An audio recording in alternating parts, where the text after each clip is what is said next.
Hello there, my name is Michael Maynard and welcome back to Gorilla Picking.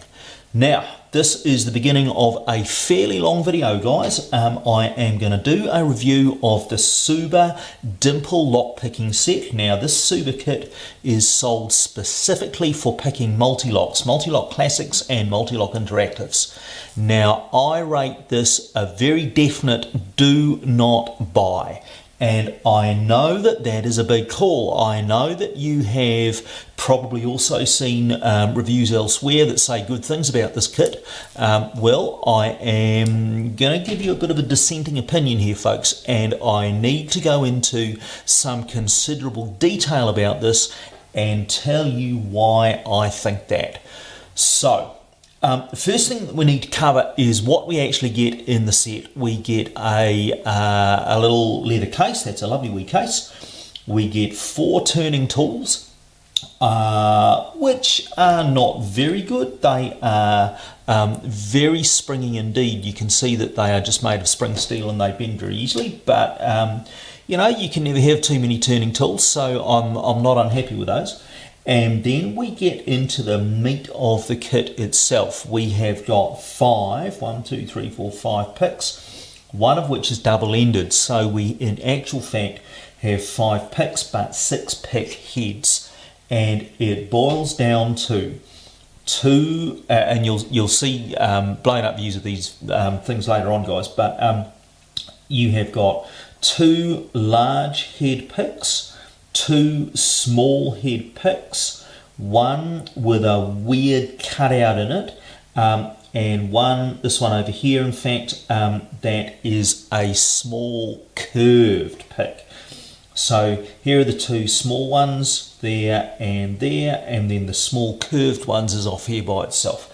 Alright, so that's what you get in the packet, and on the face of it, that's actually not too bad. But we're going to go into a lot more detail about this in a second, guys, because what I want to do next is just tell you a little bit about the prices and about the competition. So we're going to move all of that stuff to one side for a moment and you can have a look at these numbers. Now, there is quite a bit of competition in the lockpick space, and I mean, you know that, folks.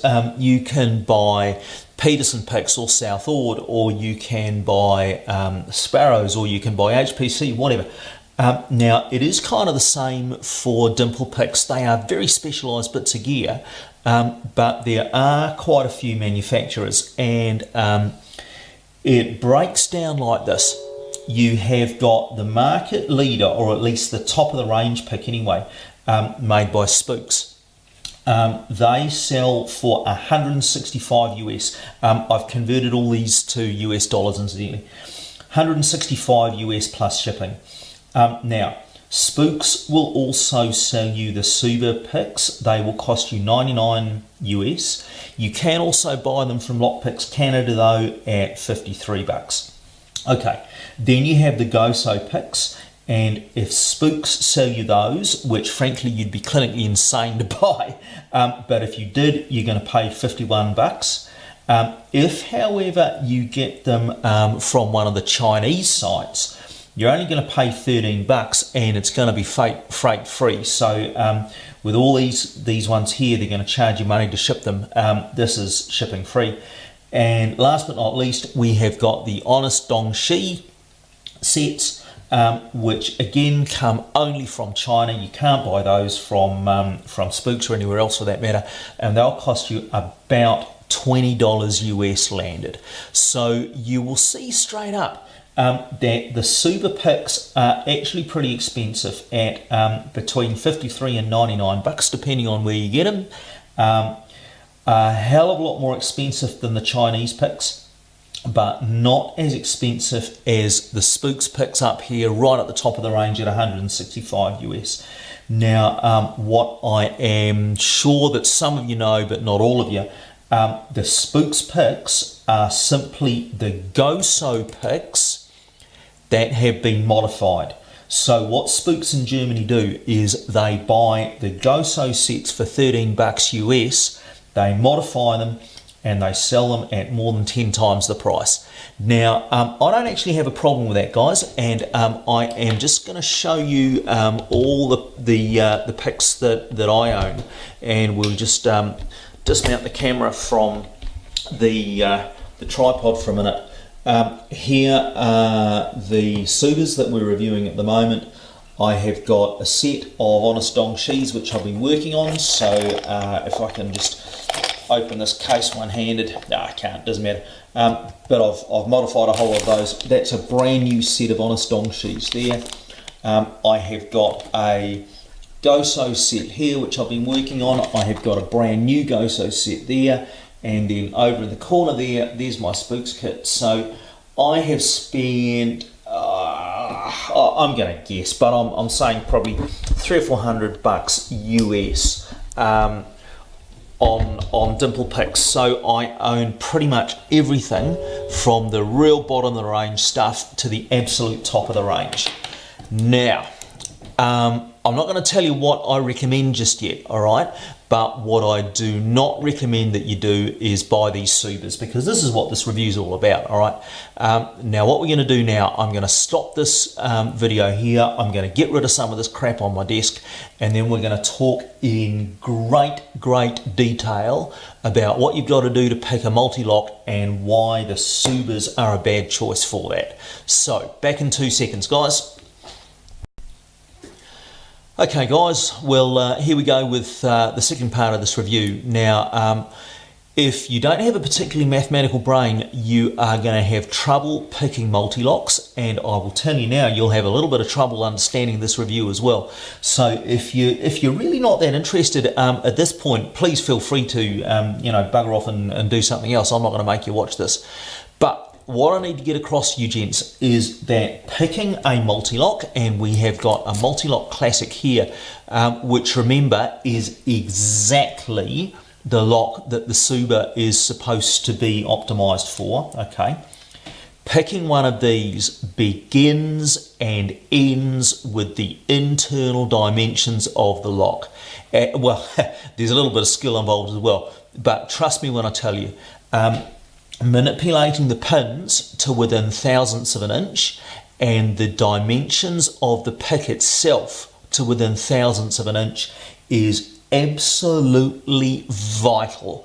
And this in fact is the reason why a lot of folks have got multi-locks that they just can't pick, and they've got some multi-locks they can get into, but they've got a multi-lock or two sitting around that they just cannot pick no matter what they do. Now the reason for that is that if the specifications, if the size of the pick is not absolutely exactly perfect, it will not get you into the lock, and I am going to show you one of the reasons why that is. So what we're going to do here, we're going to look at the dimensions of the core, that's this bit here, and the pins. Now, the first thing that you'll notice is that it's symmetrical around its midline, obviously. So the pins are in the dead center of the plug, and you can see that I've sketched out the plug up here. What we have is the pins centered in the absolute dead center of the lock. So the pins are in here. The pins are exactly, and I do mean exactly, 4 millimeters in diameter, and the holes for those pins are exactly 4.05 mils in diameter. So centered around this midpoint here, we have 2.025 radius of pins either way. So I'm going to draw that in. We've got our little pin. This is our outer pin that we're dealing with. Okay. So that is 4 mils in diameter and a 4.05 hole.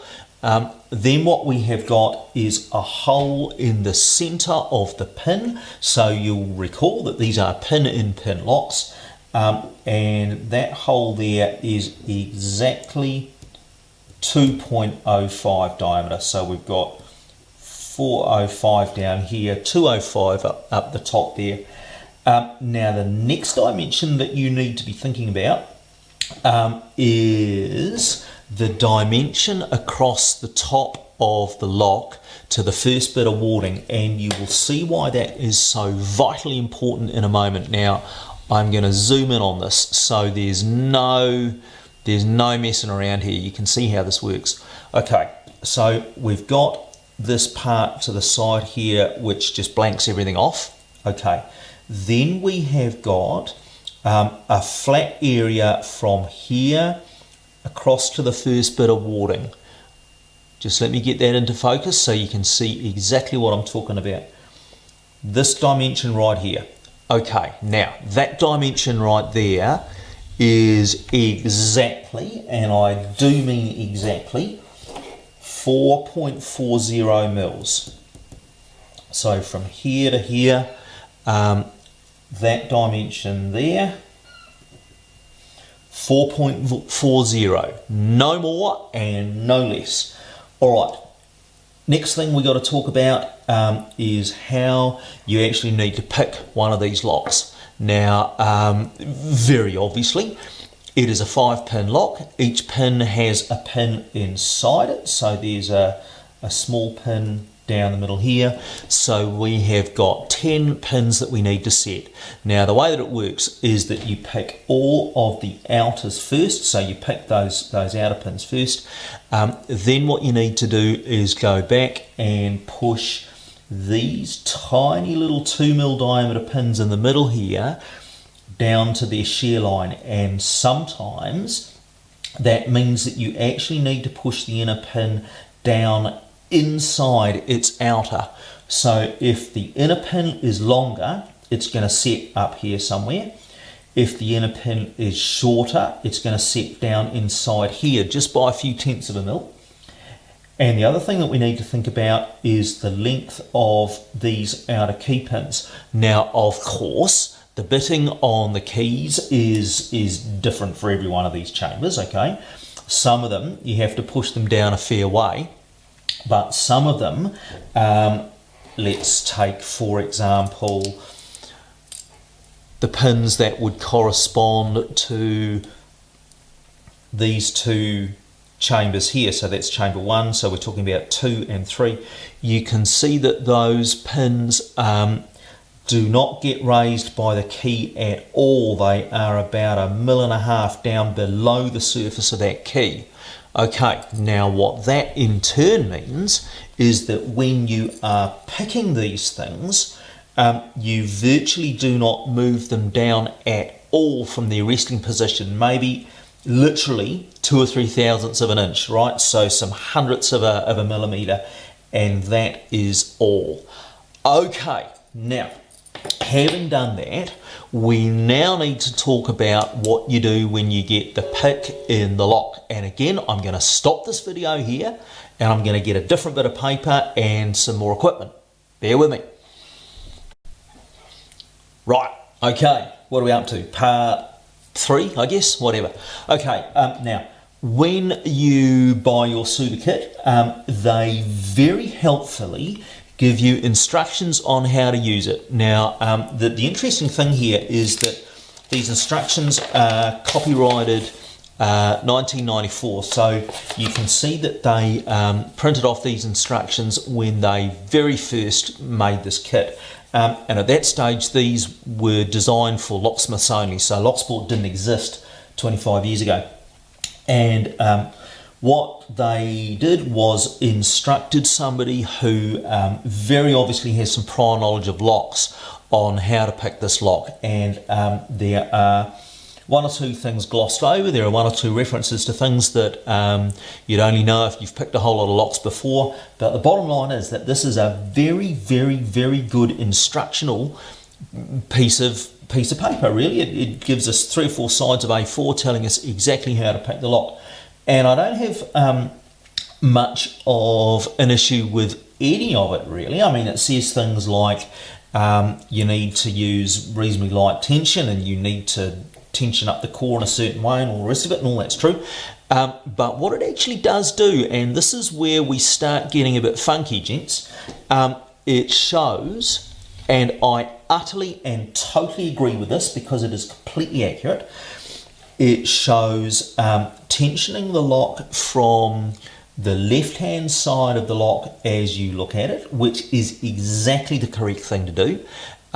It shows you using one of their tension wrenches, and again, I don't really care what wrench you use. I personally use an Allen key if I can get it in there, but you use whatever you use. But the bottom line is, once you have got the tension wrench in there, so the tension wrench goes in this side, okay, you have got absolutely positively no room to get a pick in there, all right? So the pick has to come from the left hand side, and here you see them putting the pick in on the left hand side of the lock, and I absolutely agree 1000% with that. Now here's the thing that freaks me out and should be freaking you out pretty sort of majorly as well. We know that the dimension across the top here to this first bit of warding is exactly 4.4 millimeters. No more, no less. That is exactly what it is. Okay, here's the width of that pick. 5.3 something millimeters. Now, gentlemen, I'm going to say it once and you're going to listen to me.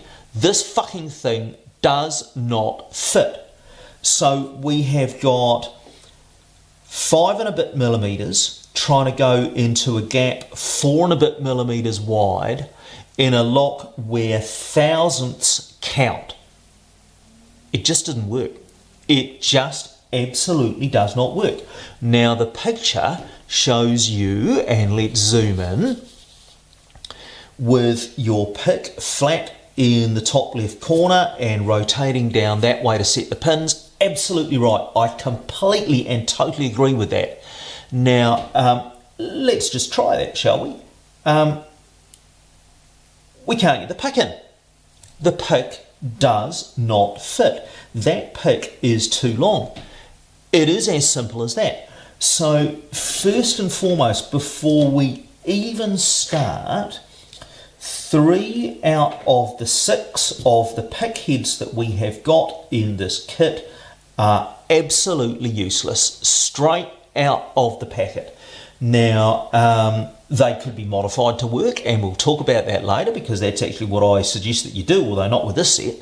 But this is designed to be used straight out of the packet to pick Mul-T-Lock classics. This exact model of Mul-T-Lock classic with this warding and this handedness, so locks are right or left-handed. It is not fit for this purpose. Full stop, end of story. Those 3 things, and particularly this thing, that thing there, the theory is that it's kind of got a scallop tip there so that you can manipulate an outer pin without manipulating an inner one. I cannot emphasize how stupid that thing is.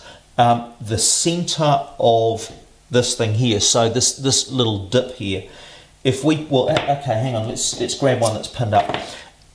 Here's a Mul-T-Lock that's pinned up. Okay, so we have got it in the correct orientation. You can see that there's a pin in the front there. Okay, not only can I not get into the lock, okay, because of the warding, let's just show you that, right?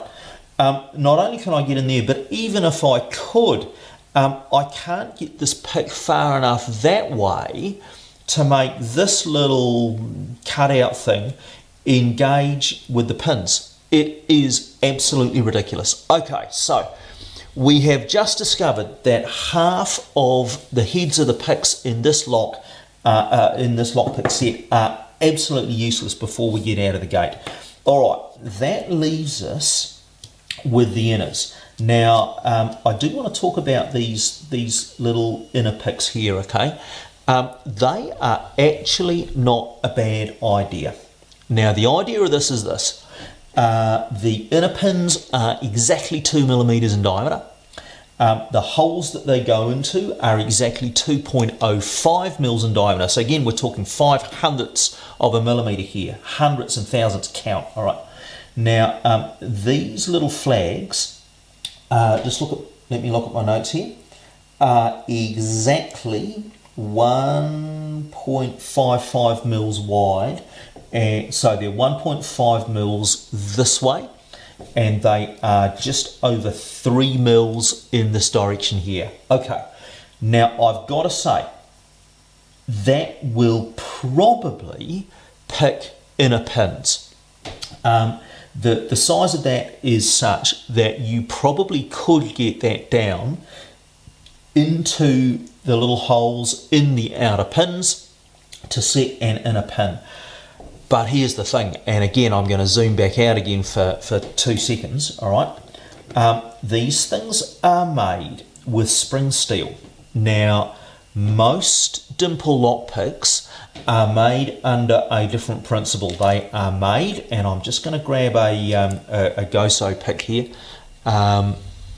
and zoom in. This is one that I focus, you piece of rubbish.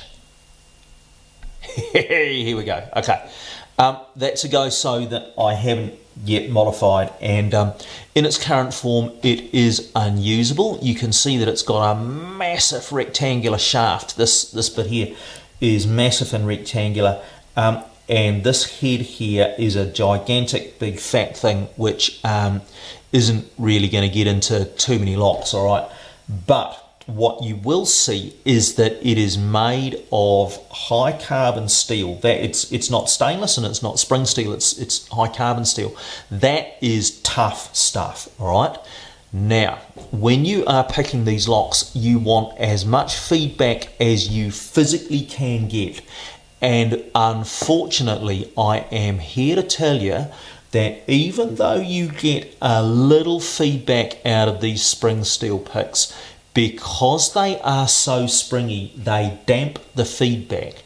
So, is the size of these little ones about right? Well, actually, yeah, it is. But the feedback on them is blunted to the point where you are better off using something that is much more solid like this to get the feedback that you need. All right, now the next thing I want to tell you about is this little pick here, and this is the one pick where I reckon that Tsuba might have actually done a good thing. Sometimes setting the inner pin when it does go down inside its outer is actually pretty bloody difficult, and if you have got a straight pick like this one, the angles are often such that it is very, very difficult to get the pin down inside its outer without oversetting the outer. Now, what they have done here is given us a pick which is very slightly curved, and you'll see here that has got a curve this way, so away from the camera. And the idea is that you can get in and, if this will ever focus for me, pick down inside and outer. I will just grab an outer pin so that you can see what I'm talking about here. Just give me a sec to grab one out of my kit. Okay, so here's an outer pin, and we want to be picking down inside that so we can push down into it with this little curved pick. You know what? I actually think that that's not a bad idea. But you know what? Out of the whole kit for whatever it was I said, 53 bucks? Yeah, 53 or 99 US bucks. If you are only getting one usable pick out of it, folks, you don't want to be buying that kit. Now, you are going to know what you do want to buy, and I'm going to clear away this stuff again, and then I'm going to tell you. Back in 2 seconds. Okay, we're back for the last part of this review. Now, if you are not going to buy the Souber kit, and honestly, I don't think you should, because if for the best part of $100 US, you really and truly get one usable pick shape from it, what the hell are you going to buy? Well, if you are full of money, and if you don't mind going the whole hog, get the Spooks kit, and I will do a different video on this later on. but the Spooks kit is very well prepared. It will not pick every multi-lock straight out of the box. You do still need to modify it, but most of the hard work has been done for you. So if you're full of money and you don't mind spending $165 US, that's the kit for you. Now, and that's what I did first off, okay? I decided, idiot that I was, that I wanted the best pick set you could possibly get to start picking multi-locks, so I just bought that thing straight off, and it was a little bit of a bad decision. If I was doing it all over again, by God, I would buy the horrible, cheapest Goso set I could find, and I would modify it myself. Now, this is the thing that no one tells you about picking multi-locks. I'm going to tell you this right now, so you can't say you haven't been told, guys. There is no single pick set that will pick multi-locks reliably out of the box. You must modify them to your own specifications. And if you look at these are entirely unmodified. These are absolutely brand new, these things. This is going to be a good pick. This one here, that pick there is going to wind up being one of my main flags. Now, I'm only going to do that when my current Spooks picks die, and this is another thing I actually need to tell you about, folks. You get really used to using one particular pick because you have modified it and you have taken, again, literally thousandths of an inch off that thing at a time to the point where you know how it's working and what it's doing. When you finally break that pick, and you will, you're going to have to make yourself another one, and your ability to pick multi-locks and dimple locks will go down the toilet for probably a month or 6 weeks while you get this sorted out. But when my one finally dies, what I'm going to do, I am going to round that off. So this has got the square profile shaft. That's unusable as it is. It needs to be a round profile. This flag head here needs to be much thinner in this dimension, so it needs to be thinner that way. It needs to be smoothed down. It needs to be tapered to more of a point, so it needs to more look like a pennant than a sort of a triangle shape than the rectangular shape that you've got there. If I was starting picking multi-locks again, I would go this route for absolute sure. So instead of paying $100 for a Souber kit, which, you know, frankly is very little use to man or beast, I would pay 20 odd bucks and I would buy these things and I'd start modifying. So there it is, the Souber Mul-T-Lock dimple picking kit. Not fit for the purpose that it is designed, without massive modifications.